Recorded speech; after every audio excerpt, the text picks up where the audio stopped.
Hey guys, Scripture here with another video. And so last night I watched The Empire Strikes Back again. It had been a little while, and just awesome.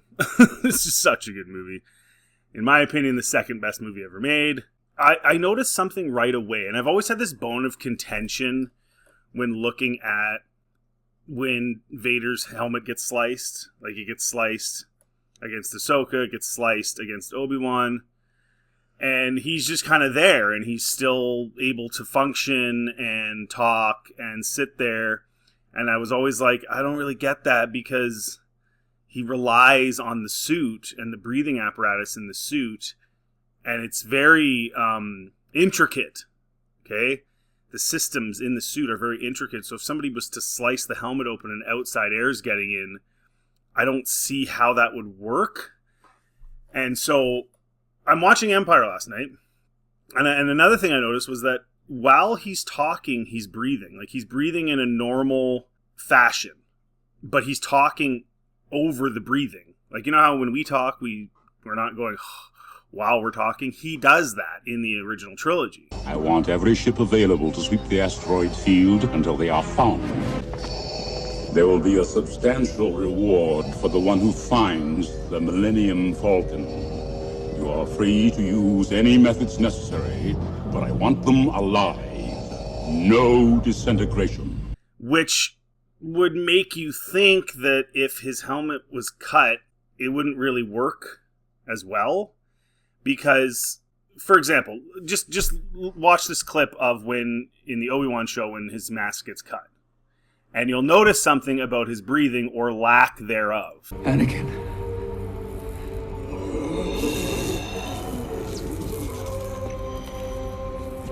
Anakin's gone. I am what remains.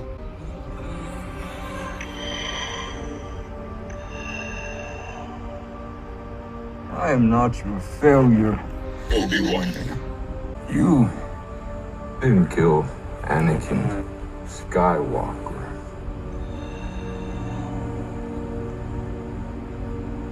I did.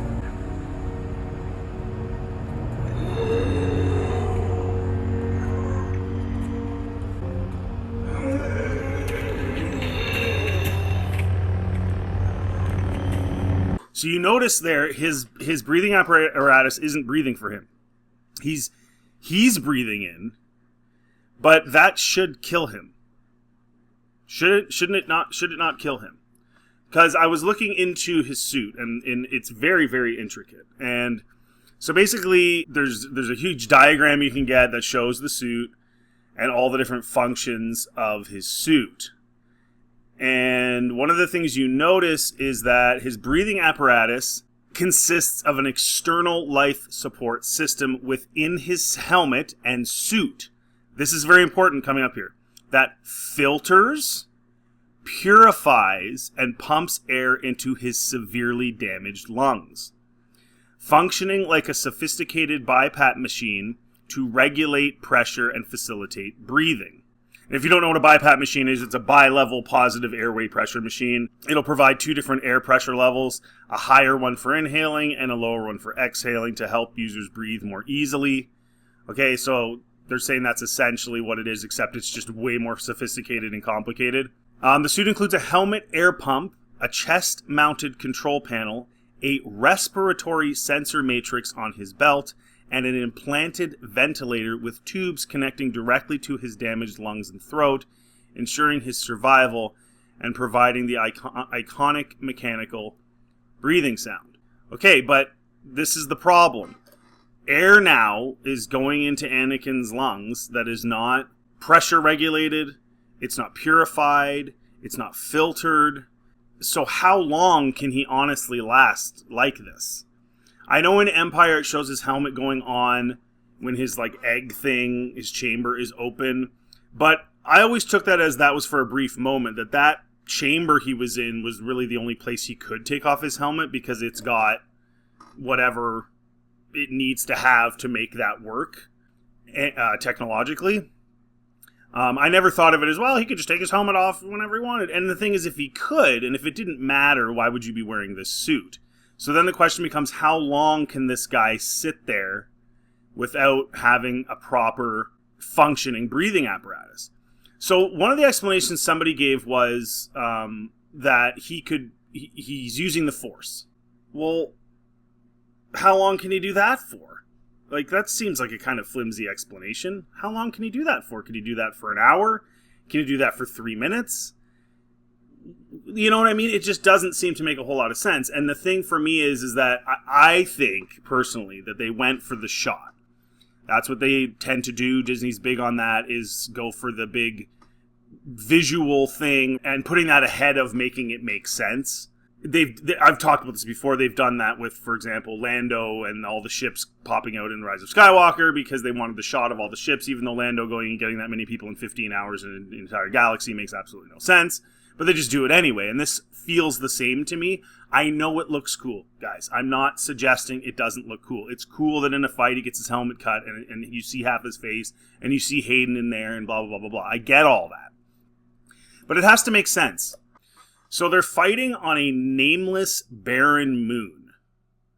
And you get no indication that there's anybody there. Like, in terms of, there's no one there that's going to save Anakin, right? There's no one there that's going to save Vader if he loses the ability to breathe. They're in the middle of nowhere. It's dark. There's not a whole lot around. And they walked quite a long ways while they're fighting. They're moving around. It's just the two of them. So after he cuts his helmet, where does Vader go? Like, and how long is he able to breathe for? Like, how did he survive this? In the one where he fights Ahsoka, you could make the argument that he was in a place where there might have been options available to him. Like, they're literally on Malachor, so you would maybe think there's something there. It's a Sith temple. So you can kind of jive with the idea that maybe he had another helmet he could put on, or what have you. I don't think that's unbelievable to think. I don't think it's crazy to think he'd have multiple suits or multiple parts of his suits. But again, in the Obi-Wan show, they're in the middle of nowhere. So, like, I don't really like it in Rebels either, because it doesn't make sense to me that he can still function and breathe and fight and everything, which is what happens in that episode. In the Obi-Wan show, he stops fighting, but he's breathing and he's fine. Where does he go? There was a discussion about this on Reddit, of course, and this guy says, in the Darth Vader comic series, while hunting Grand Moff Tarkin in a dangerous game-esque situation, he shuts off his breathing apparatus to sneak attack. Okay, so there is some precedent that he can go a certain amount of time without the breathing apparatus functioning, almost like holding your breath, but that's still not the same as having your apparatus broken and you're sucking in non-filtered, non-purified, non-regulated air, all those things, which would be extremely important. We see that with elderly people now, or people with respiratory issues in real life. If they just throw away their breathing apparatus, they're going to have huge problems. For some people, they could just die. And so somebody who went through what Anakin went through, it kind of makes more sense that he could die. And I will also say that the Darth Vader comics are Disney. That series is Disney. So, I don't know. Like, I just don't think they're thinking about what they're doing. I think they're going for visuals. I'm not sure if it's specifically stated in new canon, but in old canon, the cybernetics pretty much breathe for him. Part of his personal pursuit was to try to overcome it, where he trained himself to just go purely on the dark side mojo, like Darth Sion. However, Vader never could maintain it for a meaningful amount of time. While he could briefly use the Force to breathe with his suit shut down, the momentary relief it gave him immediately interrupted his focus, foiling the whole dark engine of wrath shtick. Okay, so it would affect him negatively in a fight, and so you could use it to sneak up on a guy like Grand Moff Tarkin, I guess, but he couldn't maintain it for a meaningful amount of time. I'm trusting this, guys. Let me know in the comment section if this guy's off his rocker. I don't think he is. I think he's probably just saying what he knows from what he read. So again, I go back to the Obi-Wan series in particular. What did he do? Where did he go? And there's no way he could have lasted more than just a few minutes. right? I mean, does anyone believe that he could just waltz around for an hour and get back to his ship and go do what he had to do without his breathing apparatus working properly? I don't think that makes any sense. But they had to get the shot. So they broke the lore by having them fight, which in all the old stuff, when the prequels came out and everything else, he never fought him between episode 3 and episode 4. Never even met him again. Okay, that was all the lore. Then Disney changed that in the Obi-Wan Kenobi show, so they already broke that lore, because they don't care about lore. Filoni doesn't care about lore. None of them care. It's all about the visuals and trying to titillate you. So then they wanted to show Hayden with the underneath the mask, underneath the helmet. So he cuts the helmet. Okay, it does incapacitate him. At that point, the fight's pretty much over. He can't really do anything. Okay, so then how long can he last if he's incapacitated? And if they had done this on an Imperial ship or something, you could at least say, well, you know, he got to the med bay, or he got to wherever he needed to go with his entourage, whether it's droids or whatever that take care of his suits and stuff, and he was able to get another helmet on before, you know, he just suffocated or whatever. But they didn't. They put it in the middle of nowhere on a nameless moon. So even when they're breaking lore and doing something that doesn't make sense in terms of Vader's helmet and how he survives and everything else, they still do it dumbly by doing it on some nameless moon instead of somewhere where you could actually justify it. It's so silly. All for the shot. The other thing about it, too, is it diminishes... If you're going to say he can survive for an exorbitant amount of time and then get another helmet on or whatever, that takes away from the importance of the suit, which therefore takes away some of the gravity of what he went through on Mustafar. Like, if he could just have his helmet cut or have part of his suit cut off or whatever... It wouldn't really, you know, okay, it wasn't that bad. He can still breathe. Like, he's good. He doesn't really need it that much, does he? I mean, he needs it, but how bad does he need it? I don't know. He can take an hour to go fix himself up anyway. And then on top of that, on Jedi, when he gets his hand cut off, that really, like, took a lot out of him. Like, and it was his cybernetic hand. And that took a lot out of him. You know, he was struggling after that. And his breathing changed after that, if you remember in that scene. So that impacted his breathing even when that happened. So the suit needs to remain intact, and the suit, like I was saying, there's all these things all over the place on this suit. Like, part of his breathing apparatus goes to a chest computer. There's a belt-mounted control box that has a sensor matrix that monitors and controls his breathing. So that's on his belt. There's a mechanical device surgically implanted in his chest that connects the tubes running into his lungs and throat. And what's crazy about this too is, looking into this, is Obi-Wan literally stabs his chest plate.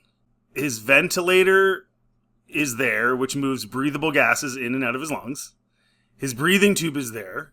His heartbeat regulator's there. If you're going to say, well, but all the rest of the stuff, it was just his mask, but all the rest of the stuff was intact that was important for his breathing. Well, it wasn't. A huge chunk of it was wrecked. You can't cut his ventilator off. You can't stab it with a lightsaber and expect him to just be breathing. So again, I ask you, how long did he go for, and how is this even possible?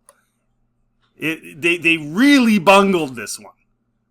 His tube's running in his lungs and throat, and his helmet gets cut, providing an alternative breathing mechanism in case of malfunctions with the external units. So, okay, so that one there could sort of justify it, kind of. A small secondary air processing filter located in his mouth grill provides a respiratory intake system. There you go. That's the backup filter. If this other one, the implanted ventilator, was enough to keep him going, why did he need the helmet? Why did he need it? If he could just have something surgically in his chest and then tubes in his throat, what did he need the helmet for? He needed it because he needed it. Because if Luke takes it off at the end of Return of the Jedi, he dies. And he said, that's okay. I'm going to die anyway, and I want to see you before I die. So he can't just not have his mask on, his helmet on. That's in the lore. That's established in the original trilogy. And again, his breathing is separate from his talking in the original trilogy. It's a totally separate thing. He's talking while he's breathing. So you can't just cut his helmet up. The helmet's air pump and respirator draw in air, which is then purified by a flat filter system on his back. So it's all over the place on him. His back, his belt, there's stuff everywhere. And the helmet's air pump and respirator draw in air. And you can hear in the scene in Kenobi that it's him breathing. It's not breathing for him and then he's talking. He's the one breathing. How long can he do that for without his helmet on? See what I'm saying? It takes away from the importance of the suit. It takes away from the gravity of what he went through on Mustafar. It breaks the lore in other ways. And it just doesn't make sense. Even though it looks cool. I get it. It looks cool. The purified air is cycled through the system and directly into his lungs via the implanted ventilator and tubes. The chest computer and belt-mounted sensors allow for the regulation of oxygen supply and breathing rate, which can speed up under physical stress or emotional reactions. The system's enunciator inside the mask combines with his vocal cords and a voice synthesizer to produce his speech, which is overlaid by the mechanical breathing sounds. Okay, so you can rationalize away this, and you can get into the weeds here, and you could probably take a half an hour to explain why this would work. But it shouldn't. It should never have happened. Again, if he's on a Star Destroyer somewhere fighting him and that happens, okay, you can kind of make sense of it, right? Like I said earlier. But it makes absolutely no sense that he would survive for however long. If you read the Revenge of the Sith novel, it tells you it breathes for him. Even the vocabulator speaks for him. It's not like a mic that amplifies his voice. His lungs were even burned, scarred on the inside, and everything is wired directly into his brain. This is how it feels to be Anakin Skywalker forever. The first dawn of light in your universe brings pain. The light burns you. It will always burn you. Part of you will always lie upon black glass and beside a lake of fire while flames chew upon your flesh. You can hear yourself breathing. It comes hard and harsh, and it scrapes nerves already raw. But you can't stop it. You can never stop it. You cannot even slow it down. You don't have lungs anymore. Mechanisms hardwired into your chest breathe for you. They will pump oxygen into your bloodstream forever, Lord Vader. Lord Vader, can you hear me? It's from the Revenge of the Sith novel. So, again, you could probably say, oh, well, rationalize this away and say, oh, well, it was still breathing for him while he had his helmet cut, except he can't have his helmet off. He dies. So this is from Dark Lord, The Rise of Darth Vader. This is the EU. Allowing his lungs to fill with air, he thought this is not breathing. Here the med droids had truly failed him. From the control box he wore strapped to his chest, a thick cable entered his torso, linked to a breathing apparatus and heartbeat regulator. The ventilator was implanted in his hideously scarred chest, along with tubes that ran directly into his damaged lungs, and others that entered his throat. So that should the chest plate or belt control panels develop a glitch, he could breathe unassisted for a limited time. But the monitoring panel beeped frequently for no reason, and the constellation of lights served only as steady reminders of his vulnerability. That's the point of the suit. The incessant rasp of his breathing interfered with his ability to rest, let alone sleep, and sleep, in the rare moments it came to him, was a nightmarish jumble of twisted recurrent memories that unfolded. The med droids had at least inserted the redundant breathing tubes low enough so that, with the aid of an enunciator, his scorched vocal cords could still form sounds and words. But absent the enunciator, which imparted a synthetic bass tone, his voice was little more than a whisper. Okay, they were kind of semi-accurate with that in the Kenobi show, the way he talked, sort of. Although probably more than he more than whispers. It's part of a much larger section that goes into detail of the suit and its limitations and failing. So all that to say, guys, going through posts and different things and people talking about the Kenobi show, people have sort of rationalized away some of this stuff and figured out in their own minds how this would have worked. But it does fly in the face of the spirit of what happened to him, the spirit of why he's wearing the suit, the spirit of what happens at the end of Return of the Jedi. So even if you can find a way to sort of rationalize the science of it, even though you really can't based on what I looked into today, but say you can, you're trying to, you have to completely ignore the spirit of what George Lucas was trying to accomplish with what he went through and with the suit and everything else.